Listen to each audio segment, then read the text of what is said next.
નમસ્કાર દર્શક મિત્રો, તારીખ 10/6/2018 રોજ કંડક્ટરની લેવાયેલી પરીક્ષાના પેપરનું સોલ્યુશન આપણે આ વિડીયોની અંદર કરવાના છીએ. વિભાગ દ્વારા જે ફાઇનલ આન્સર કી આપવામાં આવી છે એ ફાઇનલ આન્સર કી મુજબ આપણે આ પેપરનું સોલ્યુશન કરશું. સાથે સાથે વિભાગ દ્વારા જે પ્રશ્નો કેન્સલ કરવામાં આવ્યા છે એ પ્રશ્નો પણ આપણે આ વિડીયોની અંદર લીધા નથી અને અમુક પ્રશ્નો એવા છે જે આપણા માટે હવે ઉપયોગી નથી અથવા તો એ પૂછાવાની બિલકુલ સંભાવના નહીવત છે એવા પ્રશ્નો પણ આપણે આ વિડીયોની અંદર લીધા નથી. તો ખાસ વિડીયોને જોઈ લેજો. વિડીયો પસંદ આવે તો લાઇક કરજો, શેર કરજો અને ચેનલમાં તમે નવા હો તો ચેનલને પણ ખાસ સબસ્ક્રાઈબ કરી લેજો. તો પહેલા પ્રશ્નની શરૂઆત કરીએ. પહેલો પ્રશ્ન આપણે ગુજરાતી વ્યાકરણને લગતો આપણે આપ્યો છે કે નીચેના વાક્યમાં રેખાંકિત સમાસનો પ્રકાર જણાવો. વાક્ય આપણે આપ્યું છે નહીં હોય ત્યારે આખી નર્મદા આપણી હોય. તો જે શબ્દ આપ્યો છે નર્મદા એની નીચે આપણે રેખાંકિત એટલે કે રેખા કરેલી છે. તો એ જે રેખાંકિત શબ્દ છે નર્મદા એનો સમાસ આપણે ઓળખવાનો છે. તો નર્મદાનો આપણે વિગ્રહ કરશું તો થશે નર્મ વત્તા દા. નર્મ વત્તા દા એટલે નર્મ એટલે આનંદ, નર્મ એટલે થશે આનંદ અને દા એટલે થશે આપનાર. આનંદ આપનાર. કોઈ પણ શબ્દનો વિગ્રહ કરીએ અને પાછળ નાર આવે તો એ બને છે ઉપપદ સમાસ. નર્મદા એટલે કે નર્મ વત્તા દા, આનંદ આપનાર. ખાસ ધ્યાન દેજો, કોઈ પણ શબ્દનો વિગ્રહ કરતા પાછળ નાર આવે, વેચનાર, વેચનાર, ખાનાર, લેનાર. તો જ્યારે વિગ્રહ કરતા પાછળ નાર આવે તો એ બને છે ઉપપદ સમાસ.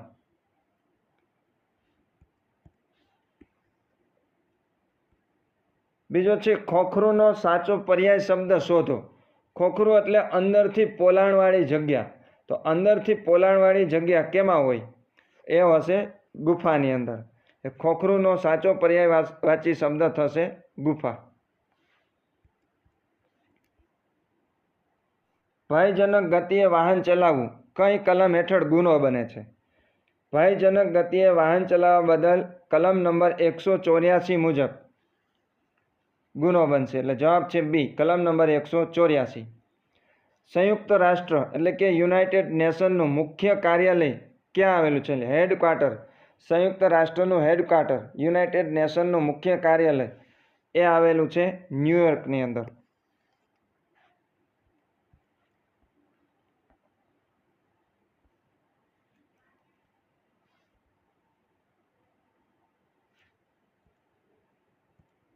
આગળનો પ્રશ્ન છે દાંડી કૂચ દરમિયાન ગાંધીજી અને તેમના સાથીદારોએ કુલ કેટલા દિવસની પદયાત્રા કરી હતી?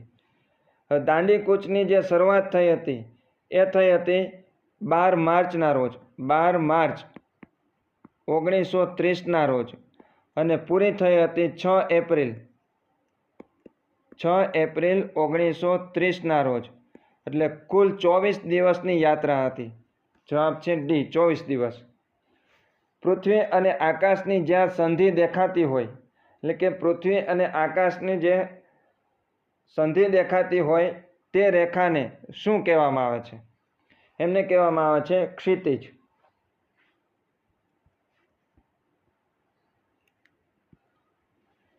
નીચે આપેલા વાક્યનો છંદ ઓળખાવો. વાક્ય આપણે આપ્યું છે લાંબા જોડે ટૂંકો જાય, મરે નહીં તો માંદો થાય. બે પંક્તિ આપેલી છે, લાંબા જોડે ટૂંકો જાય, મરે નહીં તો માંદો થાય.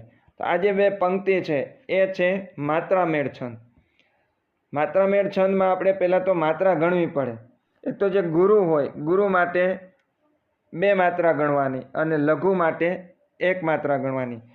તો લા છે ગુરુ છે, ત્યાર પછી બા એ ગુરુ છે, આ ગુરુ ગુરુ ગુરુ ગુરુ ગુરુ અને લઘુ અને એના માટે 1 માત્રા. હવે કુલ 7 વખત 2 આવે છે એટલે 7 દુ 14 અને 1 15. પહેલી પંક્તિની અંદર 15 માત્રા છે. એવી જ રીતના બીજી પંક્તિની અંદર પણ 15 માત્રા થાય છે. એટલે બંને પંક્તિની અંદર 15 માત્રા થતી હોય તો એ થાય છે ચોપાઈ છંદ. ત્યાર પછી ધ બોય જમ્પ્ડ ખાલી જગ્યા ધ રિવર ફોર સ્વિમિંગ એટલે કે એક બાળક જે નાહવા માટે નદીની અંદર જમ્પ લગાવે છે તો એના માટે થશે ઇનટુ. જ્યારે બહારથી કોઈ અંદર પ્રવેશ કરતો હોય ત્યારે ઇનટુ લાગશે. એટલે the boy jumped into the river for swimming.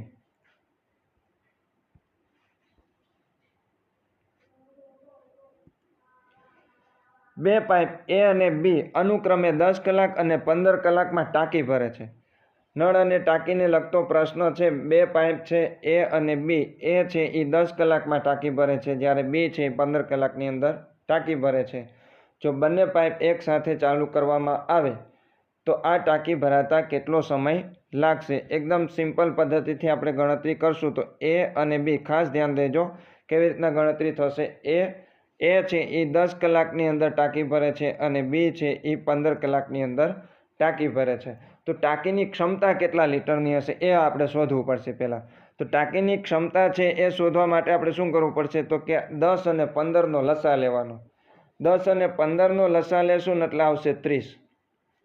10 તેરી 30 અને 15 દુ 30. કુલ ટાંકીની ક્ષમતા કેટલી આવી? 30 લીટરની. 30 લીટરની ટાંકી છે. એ છે એ 10 કલાકની અંદર ભરે છે. તો 1 કલાકની અંદર કેટલા લીટર ભરશે? એટલે 10ને કેટલા વડે ગુણશું તો 30 થશે? તો કે 10 3 30. એટલે એ છે એ 1 કલાકની અંદર 3 લીટર ભરે છે. 15ને કેટલા વડે ગુણશું તો 30 આવશે? તો કે 2. એટલે એનો મતલબ એમ થશે કે બી પાઇપ છે 1 કલાકની અંદર 2 લીટર ભરે છે. બંને એક સાથે ચાલુ કરવામાં આવે તો 1 કલાકની અંદર 5 લીટર ભરશે. હવે કુલ 30 લીટરની ટાંકી ભરવાની છે. બંને સાથે ચાલુ કરવામાં આવે તો 5 લીટર 1 કલાકની અંદર ભરે છે. તો 30 ભાગ્યા 5 કરશું તો થશે 6. એટલે બંને એક સાથે ચાલુ કરવામાં આવે તો 6 કલાકની અંદર ટાંકી ભરાઈ જશે.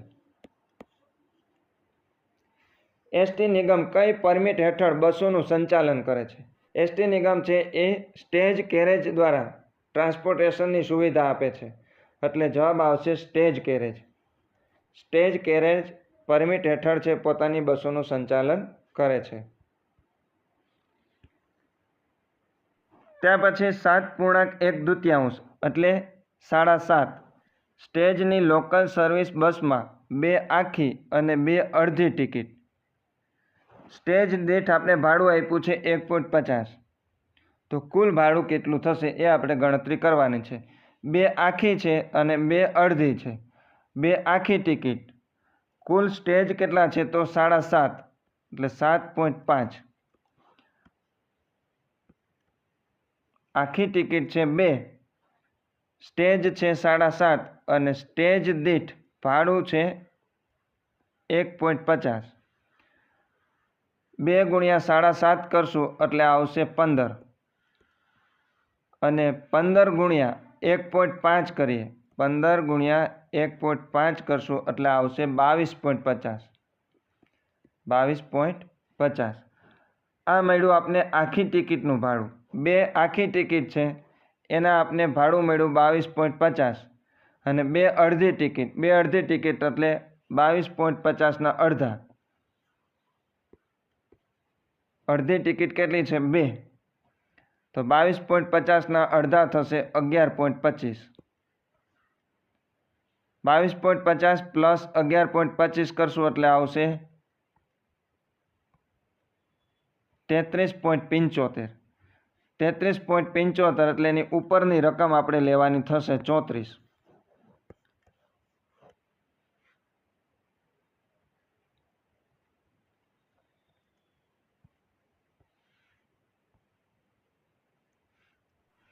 અઢાર સ્ટેજની મુસાફરી અને ભાડું છે 3.30 પ્રતિ સ્ટેજ. કુલ 18 સ્ટેજની મુસાફરી છે અને પ્રતિ સ્ટેજનું ભાડું છે 3.30. તો કુલ ભાડું કેટલું થાય? તો 18 ગુણ્યા 3.30 કરશું એટલે આવશે 59.40. એટલે ઉપરનું ભાડું એટલે થશે 60.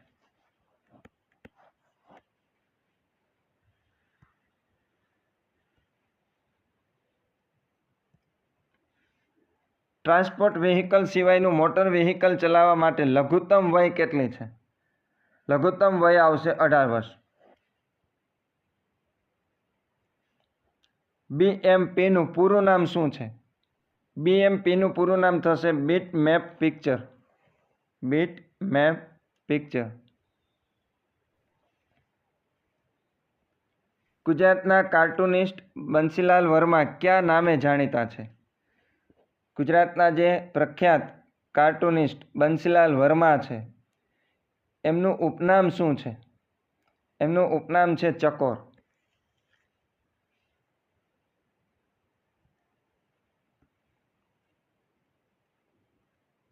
ત્યાં પછી 180 કિલોમીટરની મુસાફરી છે. એક સ્ટેજ બરાબર 6 કિલોમીટર અને ભાડું આપ્યું છે 1.20 પ્રતિ સ્ટેજ. કુલ કિલોમીટર આપણે આપ્યા છે 180. એને આપણે સ્ટેજમાં ફેરવવા પડશે કારણ કે ભાડું આપણે સ્ટેજમાં આપ્યું છે. એક સ્ટેજ બરાબર 6 કિલોમીટર એટલે 180 ભાગ્યા 6 કરશું.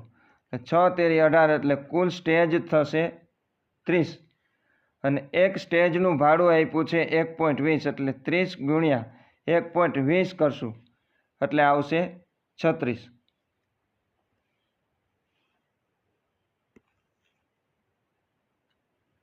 લર્નિંગ લાયસન્સ કેટલા સમય સુધી અમલમાં રહે છે?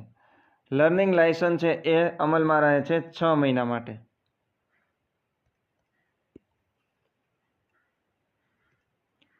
કંડક્ટર લાયસન્સ માટે લઘુત્તમ વય કેટલી છે? તો આમાં પણ 18 વર્ષ આવશે. કંડક્ટર લાયસન્સ માટે ઓછામાં ઓછી વય જોશે 18 વર્ષ.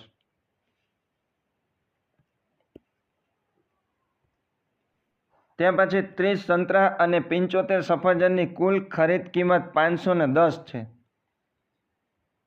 એક સફરજનની ખરીદ કિંમત 2 હોય તો સંતરાની સરેરાશ કિંમત કેટલી હશે?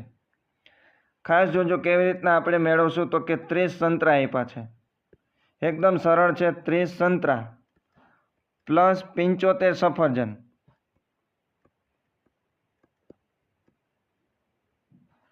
આ બંનેની કુલ કિંમત આપી છે 510. હવે એક સફરજનની કિંમત આપી છે 2. કુલ સફરજન છે 75. 75 ગુણ્યા 2 કરશું એટલે આવશે 150. કુલ સફરજનની કિંમત 150 રૂપિયા થાય. બંનેની કુલ કિંમત આપી છે 510.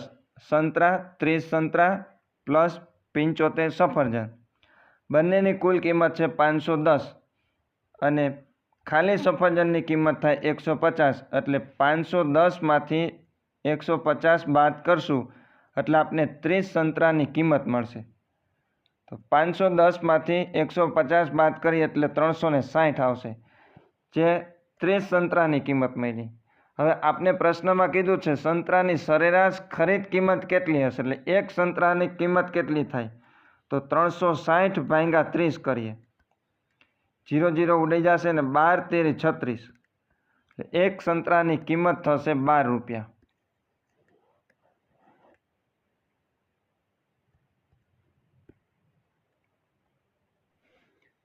ત્યાં પછી A/B બરાબર 3/4 અને BC બરાબર 6/5 હોય તો AC બરાબર કેટલા? A/B બરાબર આપણે આપ્યા છે 3/4 અને BC બરાબર આપણે આપ્યા છે 6/5. હવે શોધવાનું છે AC બરાબર. AC બરાબર આપણે શોધવાનું છે તો એ બે જે જગ્યા છે ત્યાં આપણે મૂકશું બાજુની સંખ્યા એટલે અહીંયા મૂકશું 4 અને અહીંયા મૂકશું આપણે 6. આ બેનો આપણે ગુણાકાર કરશું એટલે 6 તેરી 18. ત્યાં પછી 6 અને 4નો ગુણાકાર કરશું એટલે 6 ચોક 24 અને 4 અને 5નો ગુણાકાર કરશું એટલે આવશે 4 5 20. તો એ મળ્યા આપણે 18 અને C મળ્યા આપણે 20. 18/20. 18/20 છે આપણે ઓપ્શનમાં આપ્યા નથી પણ એના અડધા કરીએ એટલે 9/10 થશે જે ઓપ્શનમાં આપેલું છે B.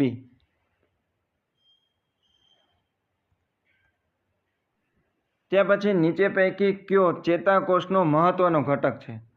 ચેતાકોષ માટેનો મહત્વનો ઘટક છે એ છે કોષકાય.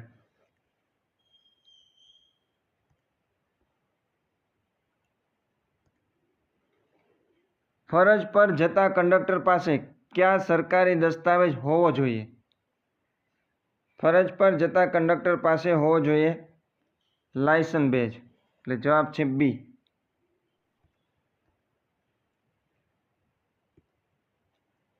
ગુજરાત નિગમ દ્વારા મહિલા કંડક્ટરોની ભરતી કયા વર્ષથી શરૂ કરવામાં આવી હતી? મહિલા કંડક્ટરની ભરતીની શરૂઆત થઈ હતી 2011થી.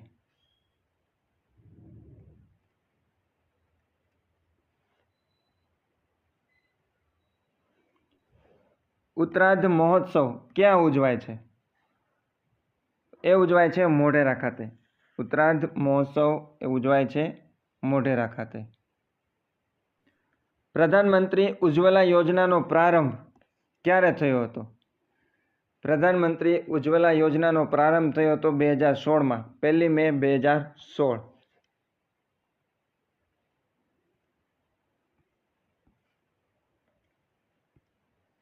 દેવભૂમિ દ્વારકા જિલ્લાનું મુખ્ય મથક ક્યાં આવેલું છે? દેવભૂમિ દ્વારકાનું મુખ્ય મથક એ છે ખંભાળિયા. જીએસટી ક્યારથી અમલમાં આવ્યું? જીએસટી એટલે કે ગુડ્સ એન્ડ સર્વિસ ટેક્સ એ અમલમાં આવ્યું 1 જુલાઈ 2017ના રોજ. 1 જુલાઈ 2017.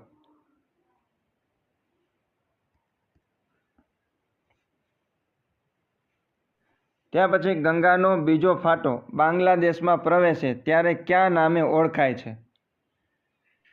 જવાબ છે સી, પદ્મા. ગંગા અને સિંધુ નદી વચ્ચે જળ વિભાજનનું કામ કયું શહેર કરે છે? ગંગા અને સિંધુ નદી વચ્ચેનું જે જળ વિભાજનનું કામ છે એ કરે છે અંબાલા નામનું શહેર.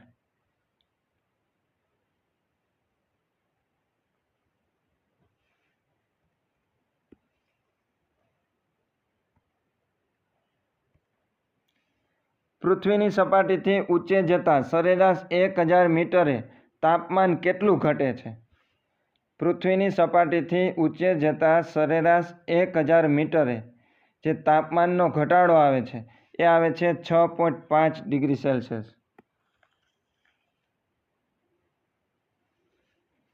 બે ક્રમિક અક્ષાંશો વચ્ચે કેટલું અંતર છે? બે અક્ષાંશો વચ્ચેનું અંતર છે 111 કિલોમીટર.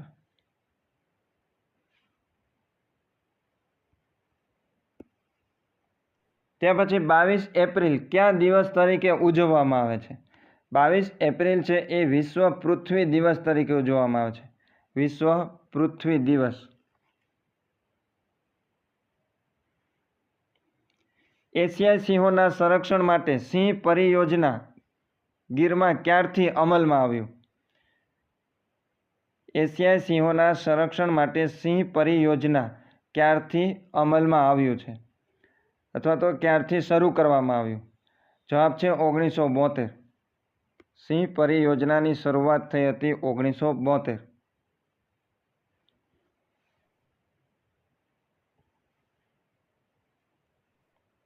ત્યાર પછી નીચેનું કયું વિધાન ખોટું છે? આપણે 4 વિધાન આપ્યા છે ને પહેલું છે સિંહ ગુજરાતનું રાજ્ય પ્રાણી છે, એ સાચું છે.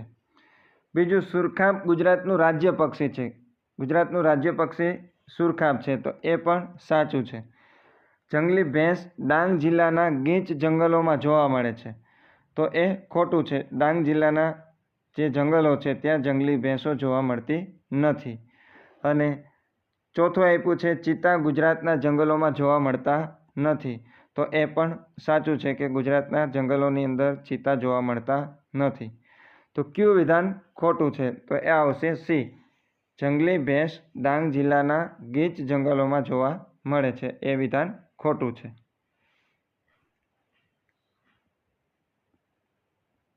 કૃષ્ણરાજ સાગર બહુહેતુક યોજના કઈ નદી પર આવેલી છે? તો કૃષ્ણરાજ સાગર બહુહેતુક યોજના છે એ આવેલી છે કાવેરી નદી ઉપર,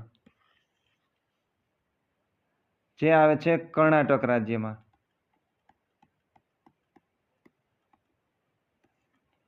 ભવાઈ સંદર્ભે કયું વિધાન સાચું નથી? પેલું આપ્યું છે 700 વર્ષ જૂની વિશિષ્ટ પ્રકારની નાટ્યકલા છે, તો એ વિધાન છે એ સાચું છે કે ભવાઈ છે એ ખૂબ જ જૂની નાટ્યકળા છે. 700 વર્ષ જૂની એ વિશિષ્ટ પ્રકારની નાટ્યકલા છે. બીજું છે ભૂંગળ વાદ્ય સાથે ભજવાતું સંગીત પ્રધાન નાટક છે. તો આ નાટકની અંદર જે સંગીતનું સાધન છે એ મુખ્ય સાધન છે ભૂંગળ. તો એ વિધાન પણ સાચું છે. અસાહિત ઠાકર દ્વારા તેની શરૂઆત કરવામાં આવી હતી. એ વિધાન પણ સાચું છે કે અસાહિત ઠાકર છે એ ભવાઈના જનક તરીકે ઓળખાય છે. તો એ પણ સાચું છે. અને ભવાઈના પાત્રો જવનિકા નામના પડદા પાછળથી પ્રવેશ કરે છે. તો એ વિધાન છે એ ખોટું છે.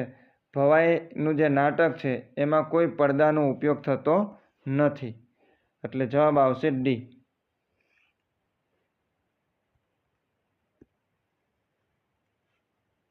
આગળનો પ્રશ્ન છે દૂત વાક્યમ કર્ણભાર અને ઉરુભંગના રચયિતા કોણ છે? દૂત વાક્યમ કર્ણભાર અને ઉરુભંગના રચયિતા છે મહાકવિ ભાસ.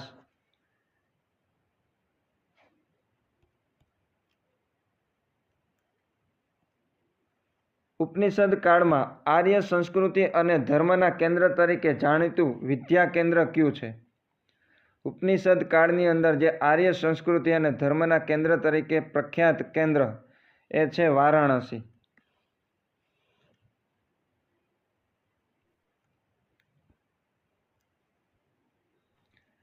ચાંપાનેર અને પાવાગઢને યુનેસ્કો વર્લ્ડ હેરિટેજ સાઇટની અંદર કયા વર્ષે સમાવવામાં આવ્યું? ચાંપાનેર અને પાવાગઢને યુનેસ્કો દ્વારા વર્લ્ડ હેરિટેજ સાઇટ તરીકેનો દરજ્જો આપવામાં આવ્યો છે 2004ની અંદર. નંદા, ભદ્રા, જયા અને વિજયા. નંદા, ભદ્રા, જયા અને વિજયા શેના પ્રકારો છે? તો નંદા, ભદ્રા, જયા અને વિજયા છે એ વાવના પ્રકાર છે.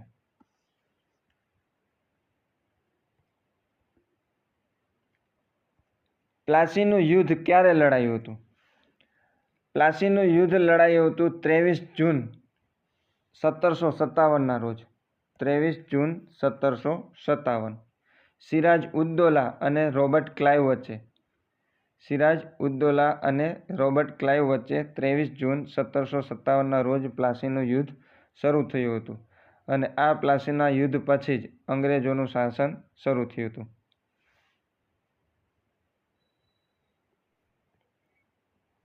ચંદ્રનગર, માહે, કરાઈકલ અને પોંડિચેરી આના ઉપર કઈ યુરોપિયન પ્રજાનું આધિપત્ય હતું, એટલે કે એમનું શાસન હતું?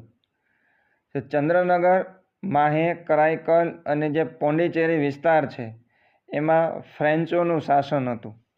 જવાબ છે એ ફ્રેન્ચ. ગાંધીજીના આધ્યાત્મિક ગુરુ કોણ હતા? ગાંધીજીના આધ્યાત્મિક ગુરુ હતા શ્રીમદ રાજચંદ્ર.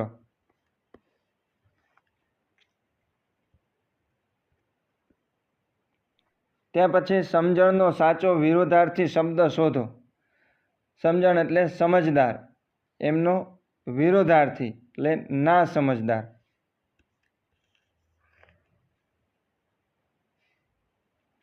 જાદુઈ લાકડી ફરવી રૂઢિપ્રયોગનો અર્થ જણાવો. જાદુઈ લાકડી ફરવી રૂઢિપ્રયોગનો અર્થ થશે ચમત્કાર કરવો.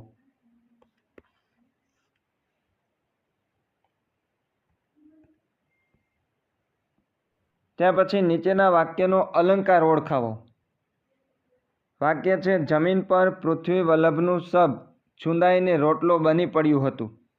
પૃથ્વી વલ્લભનું સબ છે એને રોટલાની સાથે ઉપમા આપી છે, એટલે રોટલો બનીને પડ્યું હતું એવું કહેવા માગે છે. એટલે ઉપમા આપી છે. કોની સાથે ઉપમા કરી? તો કે રોટલા સાથે. જવાબ આવશે બી, ઉપમા અલંકાર. ત્યાં પછી રમણ 10 કિલોમીટર પ્રતિ કલાકે જાય તો 6 મિનિટ મોડો પડે. રમણ છે એ 10 કિલોમીટર પ્રતિ કલાકે જતો હોય તો 6 મિનિટ મોડો પડે, અને 12 કિલોમીટર પ્રતિ કલાકે જાય તો 9 મિનિટ વહેલો પહોંચે. તો એમણે કાપેલું કુલ અંતર કેટલું હશે?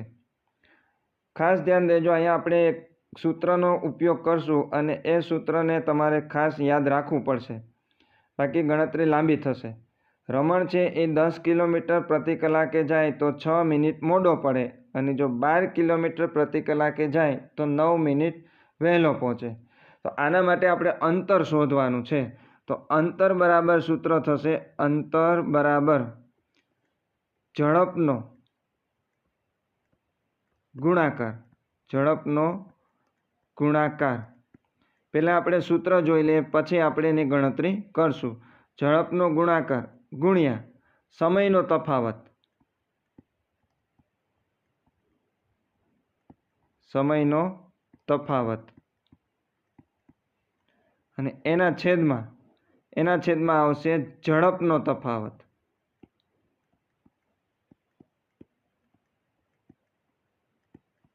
અને ગુણ્યા 60. 60 એટલા માટે લીધું કે કલાકની અંદર કુલ 60 મિનિટ હોય છે, એટલા માટે. અંતર બરાબર ઝડપનો ગુણાકાર. ઝડપનો ગુણાકાર એટલે કઈ ઝડપ?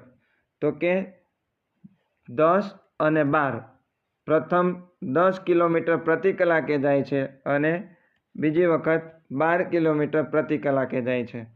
એટલે 10 ગુણ્યા 12 એટલે ઝડપનો ગુણાકાર.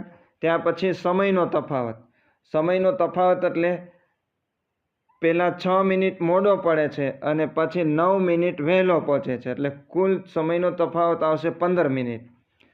6 મિનિટ પહેલાં મોડો પડે છે અને બીજી વખત 9 મિનિટ વહેલો પહોંચે છે, એટલે કુલ તફાવત આવશે 15 મિનિટનો. અને એના છેદમાં ઝડપનો તફાવત. ઝડપનો તફાવત એટલે કેટલો? તો કે પહેલાં 10 કિલોમીટર પ્રતિ કલાકે જાય છે અને 12 કિલોમીટર પ્રતિ કલાકે, એટલે કુલ 10માંથી 12 બાદ કરશું એટલે આપણે ઝડપનો તફાવત મળશે 2 કિલોમીટર, અને એને ગુણ્યા 60. હવે છેદ ઉડાડી દઈએ તો 15 ચોકું 60, 6 દુ 12. હવે 10 ગુણ્યા 6 કરીએ, 10 ગુણ્યા 6 કરશું એટલે આવશે 60, અને એને ભાગ્યા 4. 60 ભાગ્યા 4 કરશું એટલે આવશે 15, જે આપણે આપેલું છે ઓપ્શનમાં ડી. ત્યાર પછી એસટી બસમાં સીટ નંબર 6, 7, 8, 9 અને 10 કોના માટે અનામત રાખવામાં આવે છે? જવાબ છે સ્ત્રીઓ માટે. એસટી નિગમના કંડક્ટરે પોતાનો બેજ ક્યાં લગાવવાનો હોય છે? એસટી નિગમના જે કંડક્ટરો છે એમનો પોતાનો બેજ છે એ શર્ટ પર ડાબી બાજુના ખિસ્સા ઉપર લગાવવાનો હોય છે.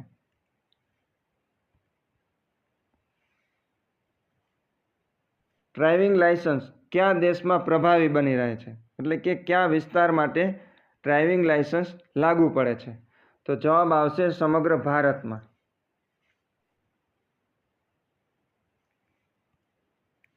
ટિકિટ વગર મુસાફરી કરનારને દંડ કઈ કલમ હેઠળ થાય છે? ટિકિટ વગર મુસાફરી કરનાર મુસાફરને કલમ નંબર 178 મુજબ દંડ કરવામાં આવે છે. સામાન્ય ટાઈપિંગ સ્પેલિંગની ભૂલો આપમેળે સુધારતું ઓપ્શન કયું છે? કમ્પ્યુટરની અંદર જે સામાન્ય ટાઈપિંગ સ્પેલિંગ ભૂલ હોય છે એને આપમેળે સુધારતું ઓપ્શન છે ઓટો કરેક્ટ.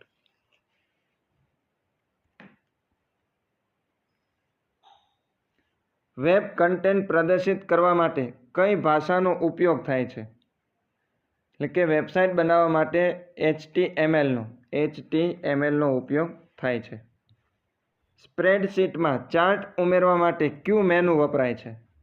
સ્પ્રેડશીટની અંદર ચાર્ટ ઉમેરવો હોય તો એના માટે વપરાય છે insert plus chart.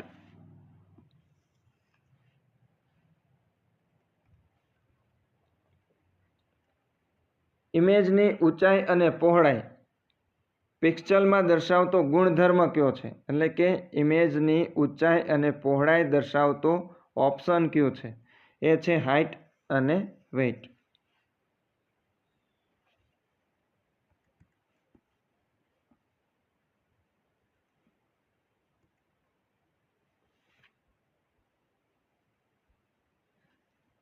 External storage તરીકે કોનો સમાવેશ થાય છે? એક્સટર્નલ સ્ટોરેજ એટલે કે વધારાના સ્ટોરેજ તરીકે કોનો સમાવેશ થાય છે? જવાબ છે ઓપ્ટિકલ ડિસ્ક. હાર્ડવેર અને સોફ્ટવેરને જોડવાનું કામ કોણ કરે છે? હાર્ડવેર અને સોફ્ટવેરને જોડવાનું કામ કરે છે ઓપરેટિંગ સિસ્ટમ.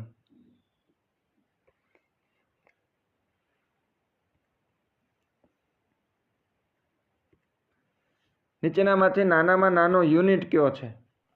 નાનામાં નાનો યુનિટ છે બાઇટ. નોટપેડ કયા પ્રકારનું સોફ્ટવેર છે? નોટપેડ છે એ છે યુટિલિટી પ્રકારનું સોફ્ટવેર છે, જે મૂળભૂત એમ કહેવાય કે ટેક્સ્ટ અને એડિટિંગ માટે ઉપયોગમાં લેવાતું હોય છે.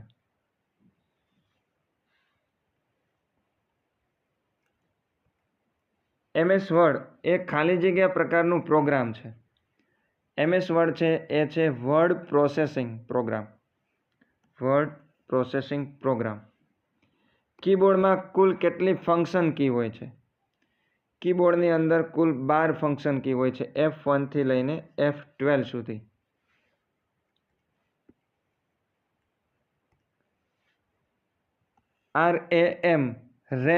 RAM એટલે શું? તો RAM એટલે થશે રેન્ડમ એક્સેસ મેમરી.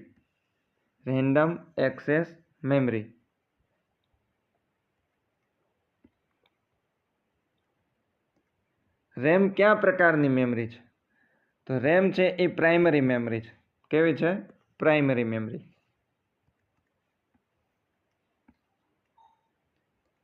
નીચેનામાંથી સર્ચ એન્જિન નથી, એટલે કે કયું સર્ચ એન્જિન નથી?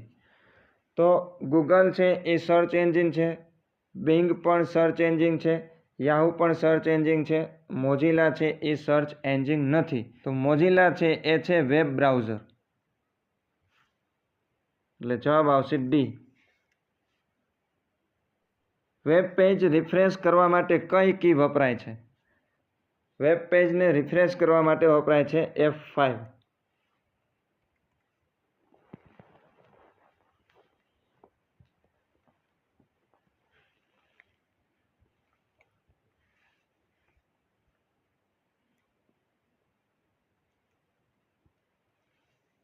ઈમેલ આઈડીને બે ભાગમાં વહેંચતું ચિહ્ન કયું છે? ઈમેલ આઈડીને નીચેનામાંથી બે ભાગમાં વહેંચતું ચિહ્ન કયું છે? તો એ છે @ કે જે ઈમેલ આઈડીને બે ભાગની અંદર વહેંચે છે. મૈથિલી, ભોજપુરી અને માગધી કયા રાજ્યમાં બોલાતી બોલીઓ છે? મૈથિલી, ભોજપુરી અને માગધી છે એ બોલાય છે બિહાર રાજ્યની અંદર.